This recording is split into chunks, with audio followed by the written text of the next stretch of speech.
वरमाला भी ठीक थी। वर कहाँ से लाएंगे उन देवी के लिए? पता नहीं। फिर वचन क्यों दिया? करुण वचन नहीं देता तो माता को दिया वचन टूट जाता। मिथिला नरेश के समक्ष स्पर्धा से पहले ही चले जाते। अब क्या करें? कुश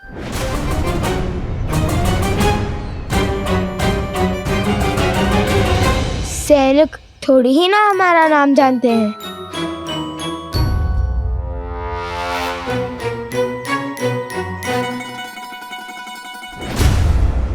अच्छा, तो यहाँ छुपे बैठे हो?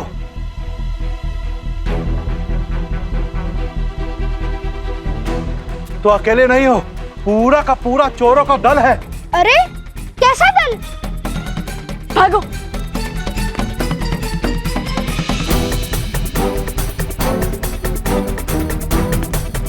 अरे महाशय, आप तो हमारे पीछे ही पड़ गए। कहा ना, मैंने आपका अश्व नहीं चुराया। मैंने आपके अश्व से अनुमति मांग ली थी। उसने हाँ में सर भी हिलाया।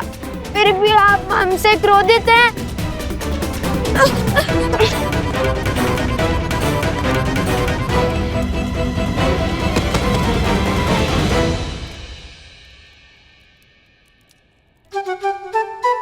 तुमने उचित नहीं किया कुश। किसी और की संपत्ति को बिना अनुमति के। भैया, अश्व का स्वामी भले ही व्यक्ति था, किंतु स्वयं अश्व भी तो स्वयं का स्वामी है। मैंने उससे पूछा था और उसने हाँ में सर भी हिलाया था। राजकुमारों को कब से अनुमति मांगनी पड़ी? क्या? अर्थात ऋषि कुमारों को। राजकुमार हो या ऋषि कुमार, अनुमति तो लेनी ही पड़ती है। अब तो सैनिकों के साथ उस अश्व के स्वामी से भी छुपना पड़ेगा। पूरा मिथिला पीछे पड़ गया हमारे। यदि पकड़े गए तो ना श्री राम से भेंट होगी और ना माता को दिया वचन पूरा होगा। हाँ, पकड़े गए तो अधिक बुरा होगा। पकड़े गए तो नहीं, पकड़े गए हो।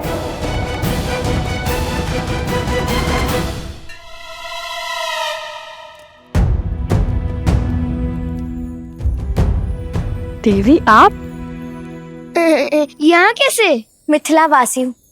चप्पा चप्पा के आते छिपने का।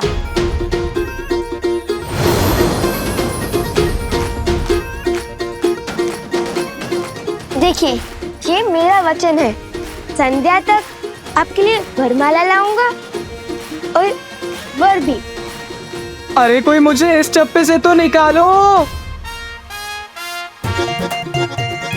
देवी, किसी मिथ्या बोध के कारण आपके सैनिक और वो अश्व का स्वामी हमारे पीछे पड़ गए हैं। परंतु मेरी बात सैनिक, देर रुक जाइए। हमारा कार्य सफल होते ही आपको सब विस्तार में बता दूंगा। अरे मेरी बात तो पहले मुझे इस मटके से निकालो। ओ गुरु, रुक जाइए। सैनिक, धैर्य रखिए। अरे कैसे धैर्य रखूं? अब मेरा विश्व इस मटके में समा गया है, ऐसा लग रहा है। आपको मटके से भी निकालेंगे और आपको वरमाला भी मिलेंगी। राजकुमार की हर इच्छा पूरी होती है, बस कहने की देरी है। राजकुमार? ऋषि कुमार। अरे राजकुमार हो या ऋषि कुमार हो, कोई मुझे इससे निकालो। देवी, वरमाला दे देंगे, किंतु वर का थोड़ा कठिन है। मैं वरमाला भी पहनाऊंगा और वर भी बन जाऊंगा।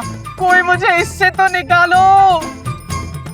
हमें आगे बढ़ना होगा। तुम्हें अपनी पड़ी है, पहले इन्हें निकालो। हाँ, प्रयास तो किया था किंतु निकले नहीं। रुको।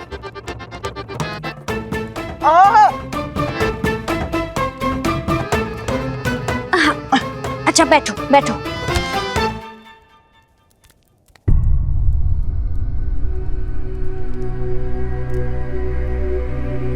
रुको।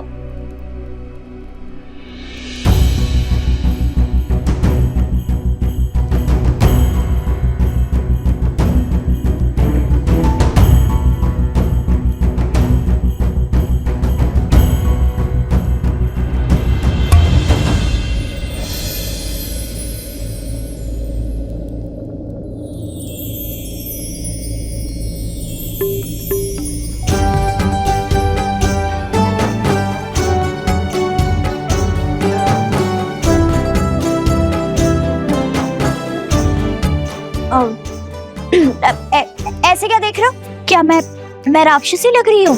अरे नहीं नहीं, ऐसी बात नहीं है। तो फिर कैसी बात है? अरे लज्जा आ रही है इन्हें, वो कभी इतनी सुंदर स्त्री देखी नहीं है ना। उन्होंने स्वयं कहा था वर भी है और वरमाला भी पहनाएंगे। यदि आप वरमाला पहनाएंगी तो मना नहीं करेंगे, है ना उपगुरु? तो क्या विचार है आपका उपगुरु? मिल गए। वर्णन जो दिया था उसके अनुसार यही वो चोर है। ले चलो इन्हें महाराज के पास।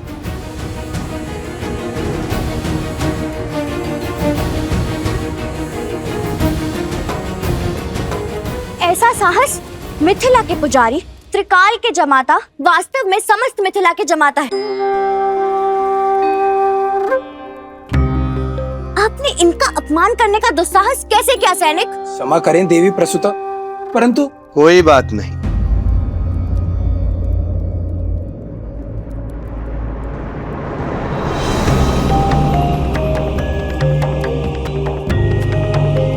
पिताश्री,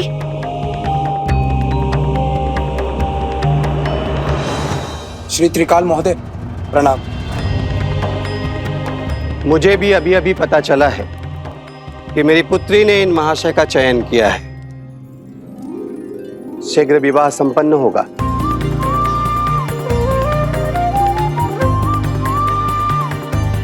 जाइए जाइए, उन तुनीर चोरों को कहीं और खोजिए सैनिक जी।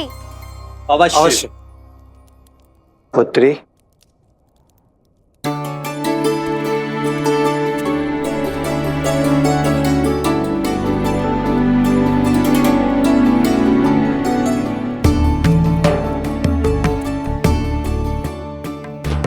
मैं अगस्त गोत्र का शिव उपासक त्रिकाल शरण शर्मा हूं। और ये मेरी पुत्री प्रसूता है। आप हमारे आवास पर अतिथि होकर पधारिए महाशय, और अपना परिचय दीजिए।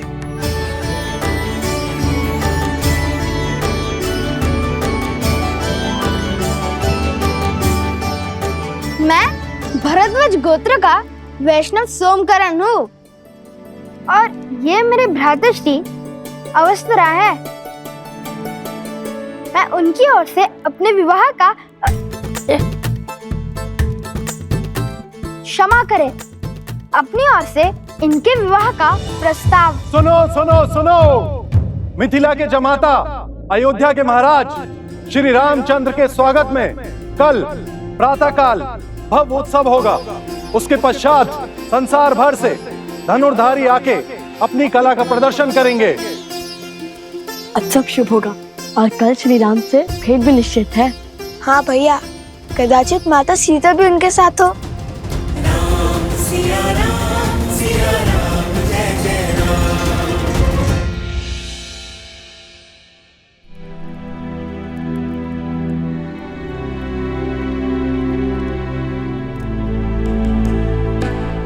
अवत्सरा भैया कहाँ गए? राजकुमार लव, राजकुमार कुछ भी नहीं है यहाँ।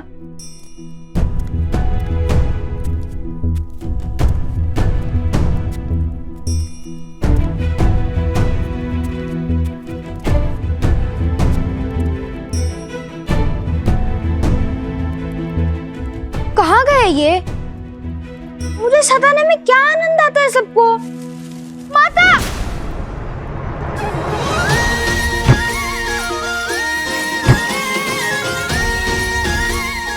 टोकरी के भीतर छुपने का छल अच्छा है। पूरी मिथिला हमें तुनीर चोर समझती है, इसलिए तुम हमसे तनिक दूर ही रहना। वे नहीं जानते कि तुम हमारे साथ हो। हाँ, उपगुरु अवत्सरा वरमाला बनाने के पुष्प लेने गया है प्रसूता के साथ। तुम भी जाओ और विवाह की तैयारियां करो। हम स्पर्धा जीतकर अभी आते हैं। किंतु मुझे भी श्री राम से मिलना है। उनसे मिलने का अवसर मैं कैसे छोड़ दूं? जिसके भाग्य में जब उनके दर्शन होंगे वे तभी उसे मिलेंगे। हाँ, किंतु ठीक है, चलो किंतु अपनी टोकरी की व्यवस्था स्वयं कर लेना।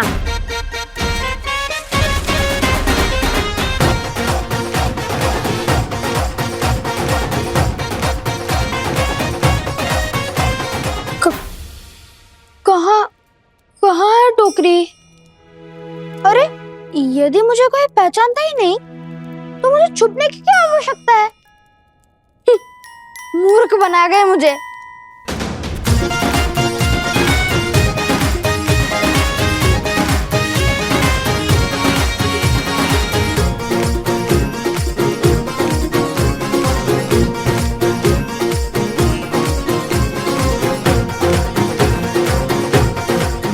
अरे चलो चलो, शीघ्र चलो, प्रतिस्पर्धा आरंभ होने वाली है। हाँ हाँ, चलो मित्रों, शीघ्रता करो नहीं तो विलंब हो जाएगा। चलो जल्दी चलो।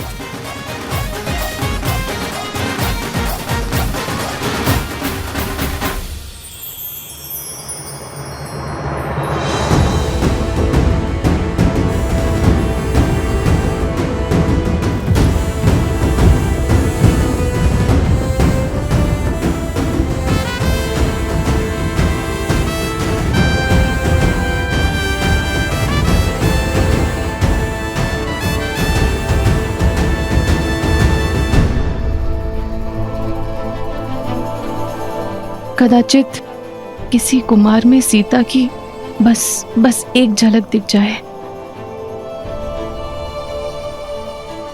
आज की धनुर्धार प्रतियोगिता में संसार भर से मिथिला पधारने के लिए आप सबका कोटि कोटि धन्यवाद। शीघ्र ही मिथिला नरेश की उपस्थिति में आप सबकी प्रतीक्षा का अंत होगा और स्पर्धा का आरंभ होगा। मिथिला नरेश महाराज जनक पधार रहे हैं।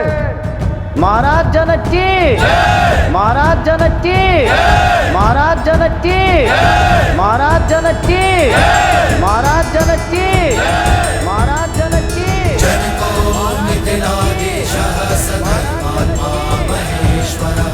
ज्ञानी च तपसा युक्तो धीरः शौर्य समन्वितः दिव्य ज्ञान विभूषितः सिद्धि संपन्न एव च विदेहेश्वर दुर्लभो लोकेष्वपि सुदुर्लभः। और आज महाराज जनक के साथ ही मिथिला की पावन धरा पर मिथिला के जमाता, रावण के मर्दक कौशल नरेश, धर्मपरायण, मर्यादा पुरुषोत्तम श्री राम के पग पड़ रहे हैं। मर्यादा पुरुषोत्तम श्री राम की शयन।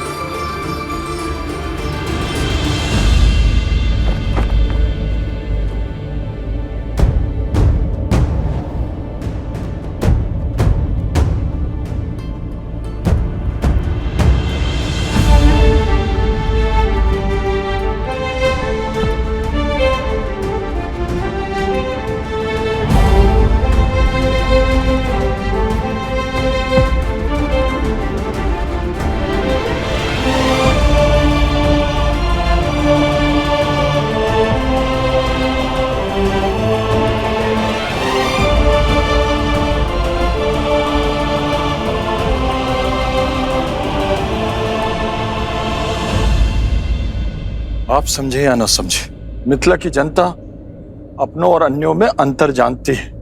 यही तो दुख है कुशाध्वज। मिथिला की ज्ञानी प्रजा भी धर्म अधर्म में अंतर नहीं पहचान पा रही। जिसने भी श्री राम को नहीं अपनाया वो धर्म से वंचित रह जाएगा। हमारी प्रजा का यह आवेश भी मेरी ही भूल है। कदाचित उन्हें आभास ही नहीं है कि मेरे हृदय में श्री राम के प्रति कोई द्वेष नहीं है, और जब उन्हें ज्ञात होगा तो संभवतः उनका क्रोध भी शांत हो जाएगा।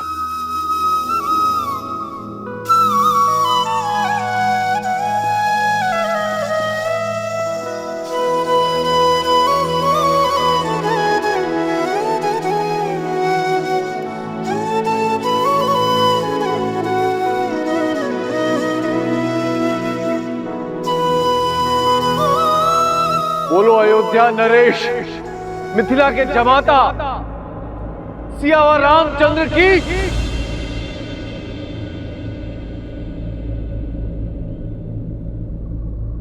सियावर रामचंद्र की।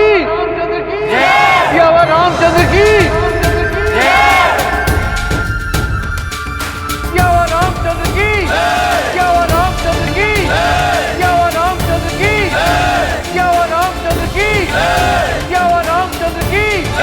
सियावर रामचंद्र की। सियावर रामचंद्र की। सियावर रामचंद्र की।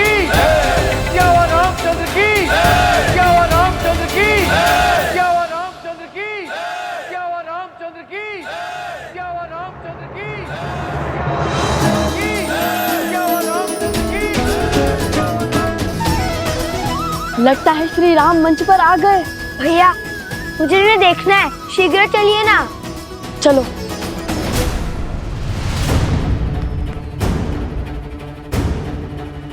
कैसे जाएं? मार्ग में बड़ी बाधाएं हैं। लगता है श्री राम को देखने की इच्छा पूरी नहीं होगी।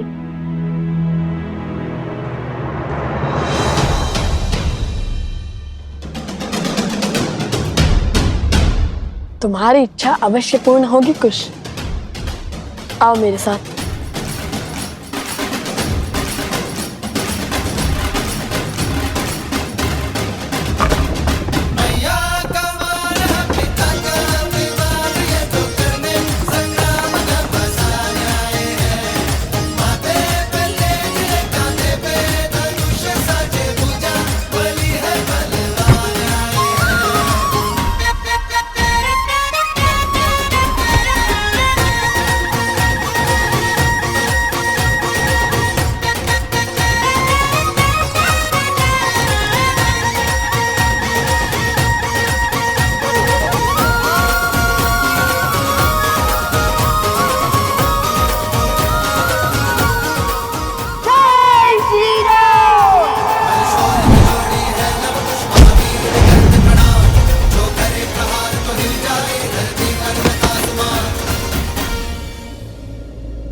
भैया श्री राम।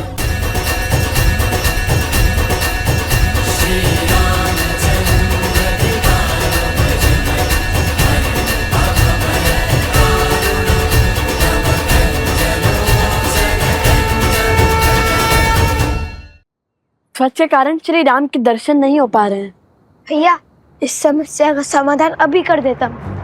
नहीं कुश, ध्वज राज्य की गरिमा होती है, उनकी भावनाएं उससे जुड़ी होती हैं, और प्रहार तो शत्रुओं के ध्वज पर भी नहीं करना चाहिए। कुश स्मरण है ना माता ने क्या सिखाया था? तन को छलनी करने से भी अधिक घातक है भावनाओं को तार तार करना। तन के घाव भर जाते हैं, मन के नहीं। हनुमान जी होते तो कितना अच्छा होता। पवन देव से कहकर इस तीव्र वायु को रोक देते। यदि माता ने महाराज जनक से मिलने के लिए मना न किया होता तो दर्शन तो क्या, अभी तक तो भेंट भी हो चुकी होती श्री राम से। किंतु तुमने उचित कहा कुश, पवन देव कहकर इस तीव्र वायु को रोक देते हनुमान जी। हे पवन देव, भक्त को भगवान से रोकना प्यासे को जल से दूर रखने के समान है। हमने भी आपके पुत्र हनुमान जी की भांति श्री राम की अनन्य भक्ति की है। इतने संकट पार कर हम यहाँ आए हैं।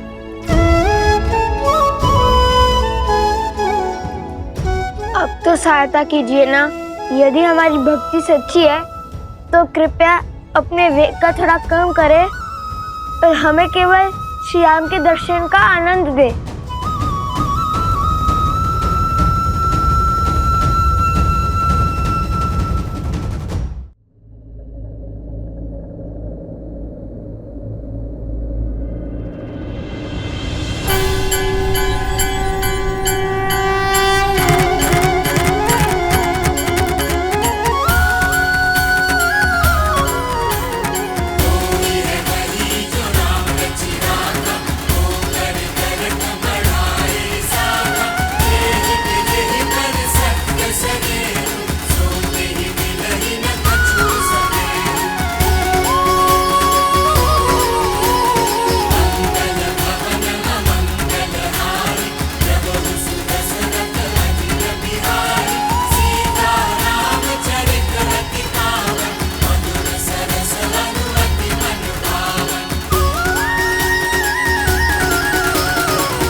श्री राम श्री राम